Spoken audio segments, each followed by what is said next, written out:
আওয়ামী লীগের কিছু সংখ্যক লোক দ্বারা, যেমন যুবলীগ, ছাত্রলীগ দ্বারা পুলিশের ড্রেস পরিয়ে যেভাবে অকথ্য অত্যাচার, খুন খারাপি করেছে, তাদেরকে আইনের আওতায় আনে বিচারের ব্যবস্থা করবেন কিনা আপনার মাধ্যমে মাননীয় মন্ত্রীকে এই প্রশ্নটা রাখতে চাই।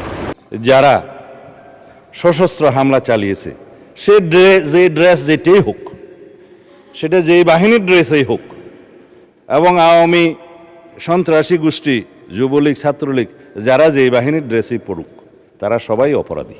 মাননীয় স্পিকার, মাননীয় মন্ত্রী 4 গুরুত্বপূর্ণ স্থানে সিসি ক্যামেরা স্থাপন, তথ্য প্রযুক্তির সহায়তা নিয়ে অপরাধী শনাক্তকরণ। আমি বিনয়ের সহিত আপনার মাধ্যমে এই সংসদের সকল মাননীয় সদস্যের পক্ষ থেকে আপনাকে অনুরোধ করব একটা বিষয়ে। 17 বছর এবং জুলাই আগস্ট বিপ্লবে আওয়ামী লীগের কিছু সংখ্যক লোক দ্বারা, যেমন যুবলীগ, ছাত্রলীগ দ্বারা পুলিশের ড্রেস পরিয়ে যেভাবে অকথ্য অত্যাচার, খুন খারাপি করেছে, তাদেরকে আইনের আওতায় আনে বিচারের ব্যবস্থা করবেন কিনা আপনার মাধ্যমে মাননীয় মন্ত্রীকে এই প্রশ্নটা রাখতে চাই।